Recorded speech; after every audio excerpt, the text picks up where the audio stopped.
웨스트민스터 대의리 문답은 17세기에 제정됐죠. 이제 근데 그때나 지금에나 이 세례란 것이 매우 소홀하게 대할 수 있다. 참 그 당시에 총리들이 이것을 기록할 때 우리와 같은 마음이었을 거예요. 우리가 평생토록 세례를 계속 효력 있도록 해야 할 의무가 절실할지라도 이 의무를 매우 소홀하게 대할 수 있다. 그러므로 나는 세례받은 사람이다. 한번 예식하고 만 거지 이렇게 끝날 게 아니라 나는 세례받은 사람이다. 그리스도의 피로 나는 거듭났고, 즉 내적 세례를 받았고, 이제 하나님 앞에서, 회중 앞에서 물 세례를 받음으로 이것을 공적으로 시인한 나는 세례받은 사람이다. 이것이 우리에게 큰 유익을 준다는 것입니다. 그러므로 이것을 소홀하게 대하지 않도록 우리의 주의를 자주 환기시켜야 하고, 그런 점에서 여러분, 우리가 이런 그 교리 강좌는 계속 진행돼야 할 필요가 있어요. 왜냐하면요, 우리가 신앙생활을 하면서 1년에 단 한 번도 세례에 대해 배우지 못하는 경우가 많아요. 그렇지 않습니까? 우리는요, 대단히 연약한 존재이고 사람이에요. 사람은 반복되는 것을 익히고 배우고 내면화하게 돼 있어요. 이건 뭐 장사가 없어요. 그런 점에서는 공산당이 우리보다 훨씬 지혜로워요. 사람은요, 이 요리문답의 존재예요. 즉 계속적으로 반복되고 우리에게 문답되고 가르치는 것을 내면화하고 받아들이고 거기에 대해 따라 사는 거예요. 그런 점에서는요, 우리 성도들보다, 교회보다 우리 세상의 마케팅이 훨씬 더 이 본질을 간파하고 있어요. 아니, 그 많은 돈을 들여서 광고를 왜 그렇게 합니까? 광고가 효과가 있기 때문이에요. 왜 그 많은 돈을 들여서 아주 머리에 탁 각인되는 CM송을 만듭니까? 그게 효과가 있기 때문이에요. 밥 먹을 때는 카피 문구 있죠? 뭐 세계는 서울로, 서울은 세계로. 이런 어떤 그 스포츠 문구뿐만 아니라 마케팅에서도 이런 것들이 계속 우리를 공략합니다. 그러니까 우리의 마음에 하나님의 말씀이 자리 잡아야 될 공간에 계속 이런 것들이 마음에 박히면은요, 우리가 세속화가 되는 거예요. 그러므로 이것을 우리가 역으로 생각하면요, 세례에 대해서 우리가 소홀하게 생각하면 우리한테 유익이 없고, 그것을 계속 반복해서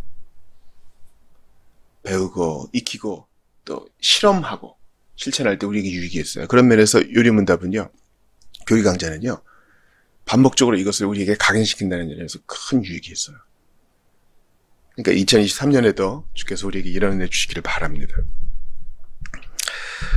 먼저 골로새서 2장 11, 12절을 보시면 우리는 우리 삶을 통해 특별히 죄의 유혹을 받을 때 세례를 사용해야 함을 알 수 있습니다. 또 그 안에서 너희가 손으로 하지 아니한 할례를 받았으니 곧 육의 몸을 벗는 것이요 그리스도의 할례니라. 너희가 세례로 그리스도와 함께 장사되고 또 죽은 자들 가운데서 그를 일으키신 하나님의 역사를 믿음으로 말미암아 그 안에서 함께 일으키심을 받았느니라. 그래서 이것을 매우 소홀하게 대할 위험이 있을 때 우리가 세례를 생각하며 유익을 얻을 수 있는 것입니다.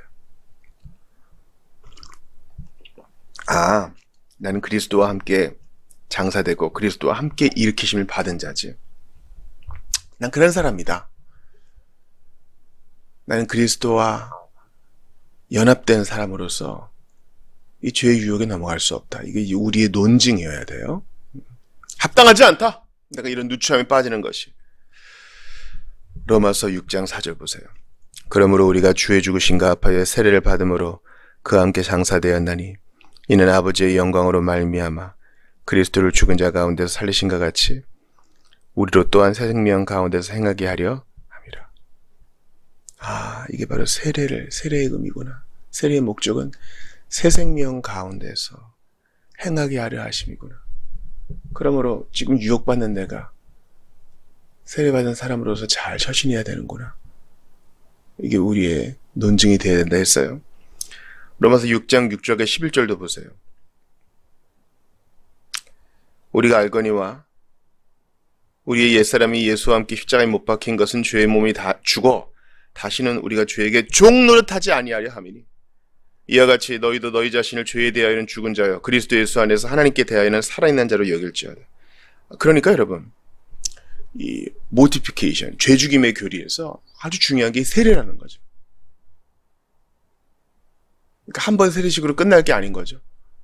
루터가 어제 말씀드린 것처럼 루터가 마귀를 대적할 때 이 세례를 사용한 것처럼 나는 그리스도의 이름으로 세례받은 자입니다. 성부, 성자, 성령의 이름으로 세례받은 자니 난 거룩한 사람입니다.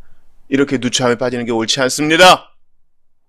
더러운 돈 받는 거 새 생명 가운데 행하라고 하신 주님 목적에 맞지 않습니다. 이거 우리 생각이어야 돼요. 여러분, 우리가 생각을 하면서 살아야 돼요. 어떤 생각이요? 내가 세례받은 사람이라는 생각, 세례로 그리스도와 연합된 자라는 생각, 성부, 성자, 성령의 이름으로 세례를 받았다는 생각. 여러분, 이게 대단히 안타까운 일인데요. 신자라 할지라도요, 생각을 하지 않고 소위 성령의 인도하심이라는 이런 명분 하에 어떤 환상이나 직감이나 느낌을 쫓아가는 경우가 대단히 많아요. 생각보다 엄청 많아요. 우리는요, 하나님 말씀과 교훈의 뿌리를 받고 그것을 통해 생각하고 추론하고 결정 내려야 돼요. 이게 주님이 우리를 지정의 생각하는 존재로 만드신 목적이에요. 자, 유혹을 받습니다. 어떻게 해야 되나? 주님이 환상을 보여주시고 환청을 들려주셔서 이 위기를 벗어나게 해주시면 좋겠다. 이건 하나님이 원하시는 성도의 모습이 아니에요. 성도는 어떤 사람이라고요? 생각하는 사람. 자, 이런 경우에 성경은 뭐라고 얘기하고 있는가? 오늘 요리문답을 배웠지. 특별히 죄의 유혹을 받을 때 세례가 유용하다 그랬지. 근데 어떻게 유용한가? 내가 삼위 하나님의 이름으로 세례를 받은 자를 생각함으로, 그리스도와 연합된 자라는 것을 생각함으로, 주께서 나를 씻으시기 위하여 그 피를 흘려주셨다는 것을 사실 생각함으로, 내가 세례받은 사람이라는 것을 생각하는 것은 엄청난 유익이 있어요. 우리는 또한 세례의 목적과 우리 맹세대로 살지 못한 것에 대해 겸손해야 됩니다. 우리 지난 시간에 세례는 일종의 서약의 의미도 있다 했잖아요. 이제는 구별된 자로 살겠습니다. 이러면은 성마 기구들에게 피를 뿌릴 때 구별된 물건들이라는 것을 알려주는 거잖아요. 제사장에게 기름 부을 때 똑같은 사람이지만 이 일을 위해 구별한 사람이라는 것을 나타내는 거잖아요. 내가 주님의 이름으로 세례받는 자로서 하나님의 소유가 됐는데 거기에 합당하게 살고 있는가, 이것을 생각할 때, 세례의 유익에 대해 생각할 때 우리가 스스로 겸비할 수 있다는 거예요. 자, 고린도전서 1장 11에서 13절 봐요. 내 형제들아, 글로에의 지편으로 너희에 대한 말이 내게 들리니 곧 너희 가운데 분쟁이 있다는 것이라. 내가 이것을 말하거니와 너희가 각각 이르되 나는 바울에게, 나는 아볼로에게, 나는 게바에게, 나는 그리스도에게 속한 자라 한다는 것이니 그리스도께서 어찌 나뉘었느냐? 바울이 너희를 위하여 십자가에 못 박혔으며 바울의 이름으로 너희가 세례를 받았느냐? 여기서 세례 나오죠. 바울의 이름으로 세례받은 거 아니다. 너희는 삼위 하나님의 이름으로 세례받은 것이다. 사도가 지금 이 편지를 쓰는 이유는 뭐예요? 누추하게 행하는 고린도 교회 성도들에게 겸손함을 회복시켜 주려고. 너희 왜 분쟁이 있느냐? 왜 나뉘느냐? 그럴 이유 없다. 생각해봐라. 너희의 세례는 오직 삼위 하나님의 이름으로 말미암은 것인데 왜 나뉘어 싸우느냐? 우리를 겸손하게 하고 겸비하게 하고 처음 마음으로 돌아가게 해요. 세례를 생각하는 것이 그런 의미가 있어요. 성찬은 매주일 받을 수 있지만 세례는 한 번뿐이지 않습니까, 목사님? 이른바 이제 실용주의자들은 그렇게 얘기하겠죠. 무슨 효과가 있어요? 아니요. 여러분 생각해보세요. 우리가 생일 때마다 축하한다 그러고 촛불도 끄고 파티도 하고 맛있는 것도 먹잖아요. 그때마다 태어나는 거 아니죠? 태어나는 것은 난 기억도 없어. 그렇지 않아요? 난 태어날 때 기억도 없어.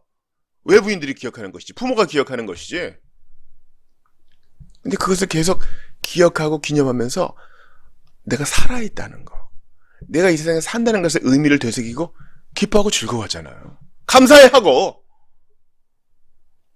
아, 하나님이 무슨 뜻이 있어서 나를 이 세상에 태어나게 하셨구나. 그 시작을 생각하는 것은요, 큰 의미가 있어요, 여러분.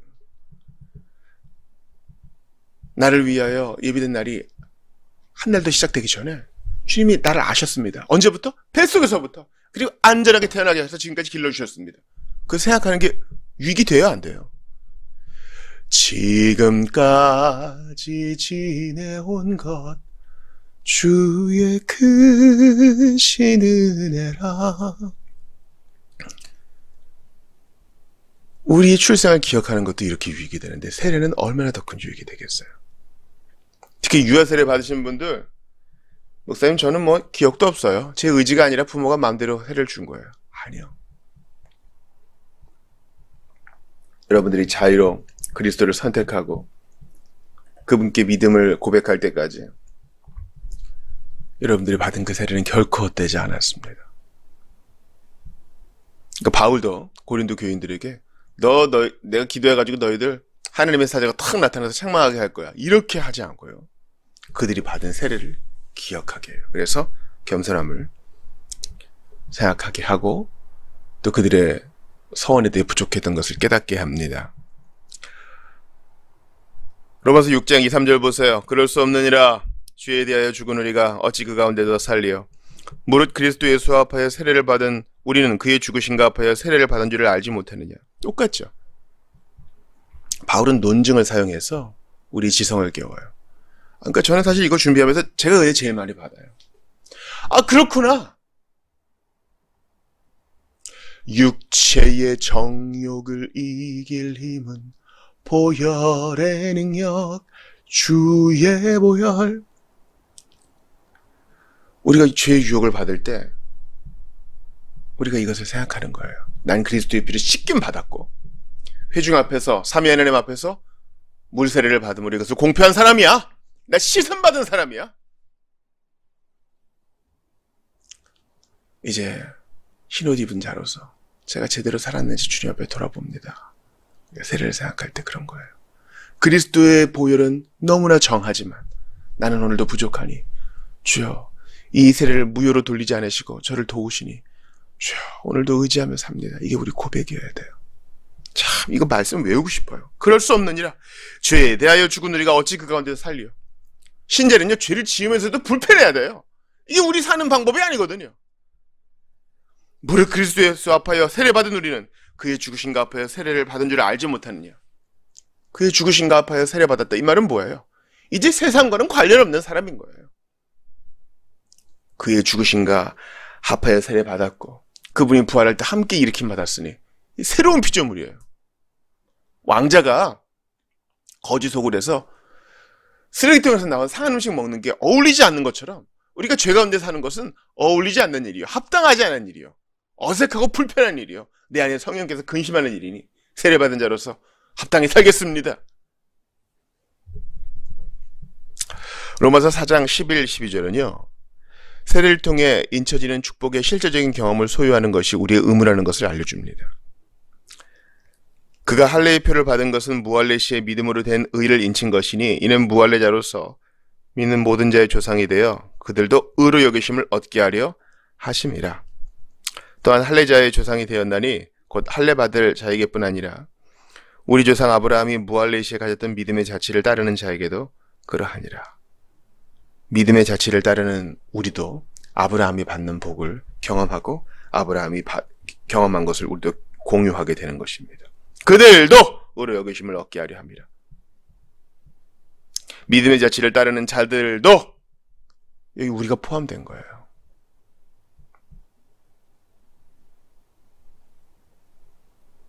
그러니까 우리가 아브라함은 할례를 받았지?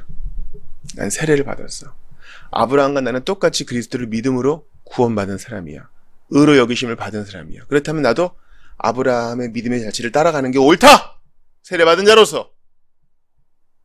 그가 이제 할례자의 조상이 되었다는 것은 우리와 같이 삼위 하나님의 이름으로 세례받은 자다 이렇게 고백하는 거나 마찬가지예요. 아, 그런데 그 약속을 받고도 그는 나그네처럼 살았구나. 나의 나그네 길에 의미가 있는 것이구나. 하나님의 부르심을 받아도 가뭄을 겪고 여러 가지 아픔을 겪는구나. 하나님의 연단을 받는구나. 나도 그러하구나. 시험 받고 넘어져도 주님이 다시 기회 주시는구나. 나도 그러해야 되는구나. 믿음이 자랐을 때 주님께 헌신의 표를 드리는구나. 나도 그러하는구나. 여러분, 우리가 창세기 보면서 이거 우리 얘기라는 것을 봐야 돼요. 참 오늘 요리문답의 내용이 우리의 마음을 적십니다. 베드로전서 3장 21절 보세요. 물은 예수 그리스도께서 부활하심으로 말미암아 이제 너희를 구원하는 편이 곧 세례라. 이는 육체의 더러운 것을 제하여 버림이 아니요 하나님을 향한 선한 양심의 강군이라.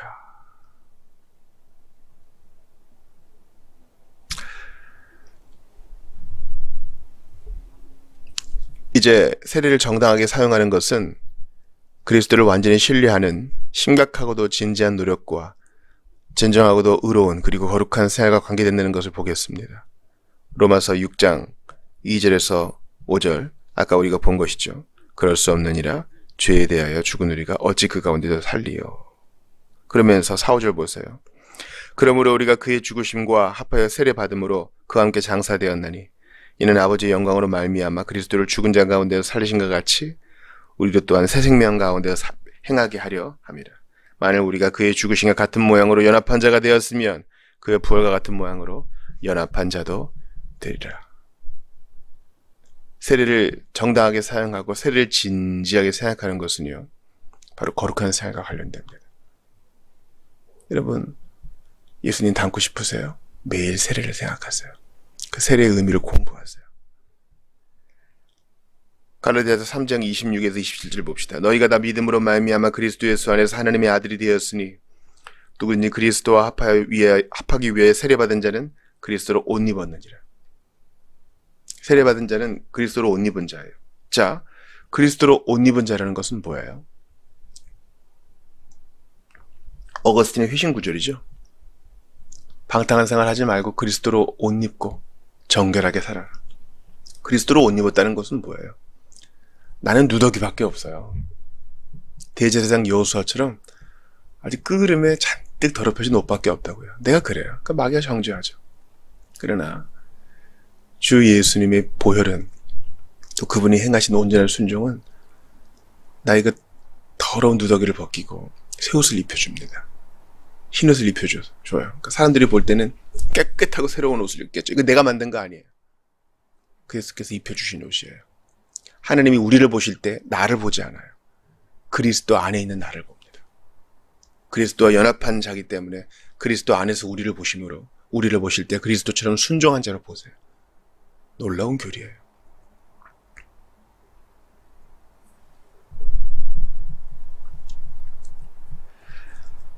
로마서 6장 22절 보세요. 그러나 이제는 너희가 죄로부터 해방되고 하나님께 종이 되어 거룩함에 이르는 열매를 맺었으니 그 마지막은 영생이라. 그렇습니다. 영생을 향하여 성화의 노력을 경주하는 이 모든 시작은 세례였습니다. 사도행전 2장 38절 보세요. 베드로가 이르되 너희가 회개하여 각각 예수 그리스도의 이름으로 세례를 받고 죄사함을 받으라. 그리하면 성령의 선물을 받으리니. 세례 받은 자는 성령의 선물을 받아 성령의 열매를 맺으며 거룩한 생활을 영위합니다. 그러니까 여러분, 2022년 끝나가는데 나는 어떤 성령의 열매를 맺었는가 돌아보세요. 먼저 우리가 그리스도와 연합한 자로서 내가 세례받은 자라는 것을 기억하세요. 그리고 밝아오는 2023년도 내가 주 예수의 피로 씻음받고 그리스도와 연합된 자로서 세례받은 자로서 거룩한 길을 행하게 해달라고 기도하시기를 바랍니다. 마지막으로 세례를 사용하는 것은 우리가 모두 다 한 성령으로 세례를 받아 한 몸 되었기 때문에 우리 동료 그리스도인들과 연합을 깨닫게 하며 형제 사랑으로 행하게 하는 것과 관련됩니다. 고린도전서 12장 13절 보세요. 유대인이나 헬라인이나 종이나 자유인이나 다 한 성령으로 세례를 받아 한 몸이 되었고 또 다 한 성령을 마시게 하셨느니라. 세례는요, 우리의 형제들과의 연합, 교회의 연합, 보편교회들과의 연합을 생각하여 그들을 서로 돌보게 합니다. 고린도전서 12장 25에서 27절 보세요. 몸 가운데서 분쟁이 없고 오직 여러 지체가 서로 같이 돌보게 하셨느니라. 만일 한 지체가 고통받으면 모든 지체가 함께 고통받고 한 지체가 영광받으면 모든 지체가 함께 즐거워하느니라. 너희는 그리스도의 몸이요 지체의 각 부분이라. 우리가 그리스도와의 연합을 대단히 강조하는데 그리스도 안에서 다른 형제들과도 연합해 있어요. 나는 포도나무요 너희는 가지니. 우리가 예수님께 붙어있는 가지지만 주변을 보니까 다른 가지들도 있어요. 우리가 세례를 받은 것을 기억하죠. 그러나 이 같은 성령으로 다른 형제자매도 씻음 받았고 다른 형제자매도 같이 연합되어 있어요. 다 한 성령을 마시게 하셨다. 그러므로 여러분, 세례받은 자로서 마지막 우리의 결론은 사랑하는 자가 돼야 돼요.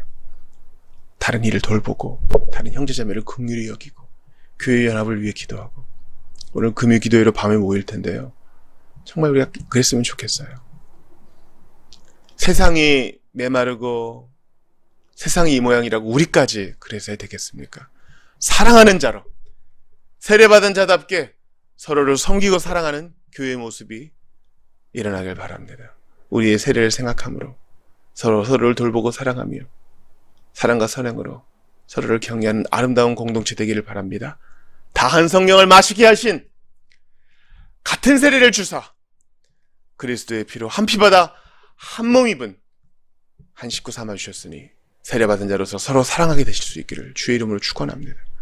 예수께서 내가 이렇게 행함은, 내가 너희를 위해 피 흘림은, 너희를 위해 희생당함은 너희를 서로 사랑하게 하려 함이라. 서로 사랑하라. 창세전부터 삼위 하나님이 각 위기간에 서로 사랑을 공유하시고 무한히 사랑하시고 무한히 사랑받으신 것처럼 너희도 그리하라. 그들도 우리 안에 있어 서로 사랑하게 하려 함이라. 우리의 세례를 생각하고 묵상함으로 사랑이 깊어지는 여러분들 다 되시기를 주의 이름으로 축원합니다.